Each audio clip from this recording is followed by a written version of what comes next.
नमस्कार दोस्तों, जय श्री कृष्णा, राधे राधे। हरियाली श्रावणी तीज की प्रामाणिक कथा। सावन मास के शुक्ल पक्ष की तृतीय तिथि को महिलाएं शिव पार्वती का विशेष पूजन करती हैं। उसे हरियाली तीज कहा जाता है।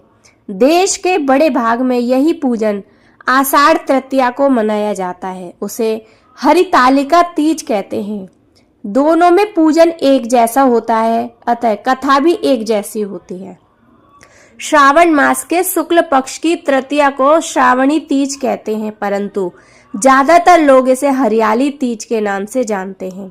इस त्योहार मुख्य रूप से उत्तर भारत में मनाया जाता है। इस दिन स्त्रियां माता पार्वती जी और भगवान शिव जी की पूजा करती हैं। इस दिन महिलाएं निर्जला व्रत रखती हैं।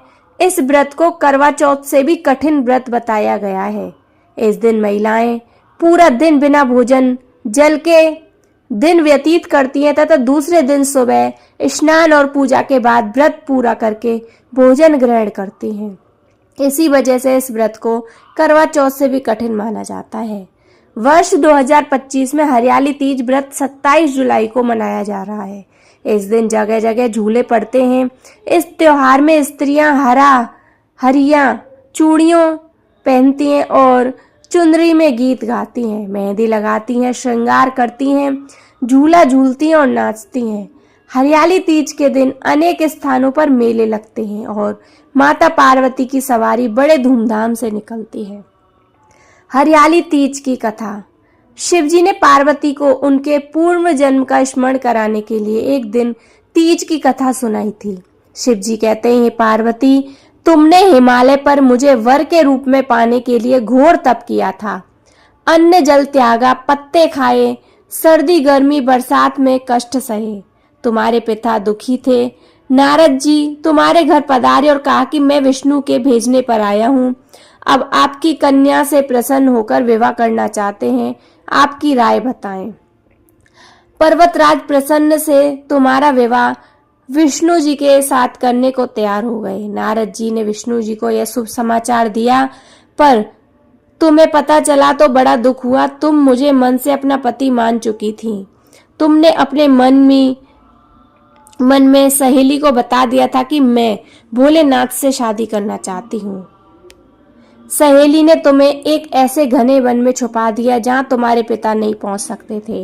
वहां तुम तप करने लगी। तुम्हारे लुप्त होने से पिता चिंतित होकर सोचने लगे कि इस बीच विष्णु जी बारात लेकर आ गए तो क्या होगा।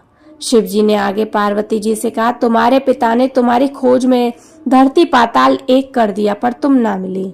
तुम गुफा में रेत से शिवलिंग बनाकर मेरी आराधना में लीन थी।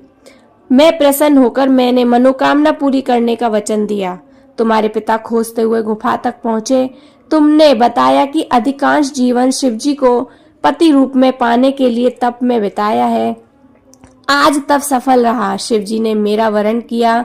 मैं आपके साथ एक ही शर्त पर घर चलूंगी। यदि आप मेरा विवाह शिवजी से करा दें तो वो राजी हो गए। पर्वतराज मान गए। बाद में विधि विधान के साथ हमारा विवाह किया।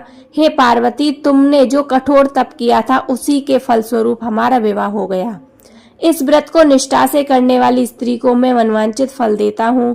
उसे तुम जैसा अचल सुहाग का वरदान प्राप्त होता है। मनचाहे वर के लिए हरियाली तीज का व्रत करना चाहिए।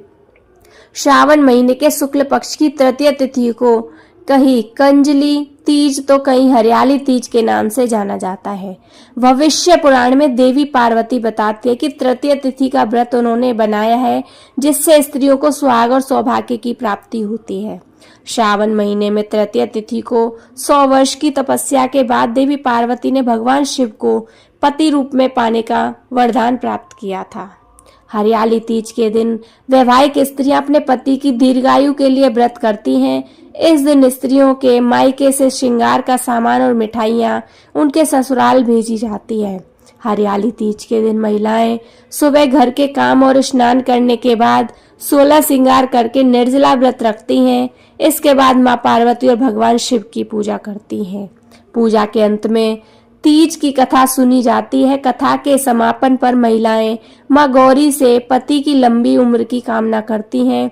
इसके बाद घर में उत्सव मनाया जाता है और भजन व लोक नृत्य किए जाते हैं। इस दिन हरे वस्त्र, हरी चुनरी, हरा लहरिया, हरा श्रृंगार, मेहंदी, झूला झूलने का भी रिवाज है। तो दोस्तों, यह थी हरियाली तीज की कथा और विधि। जय श्री कृष्णा, राधे राधे, हर हर महादेव।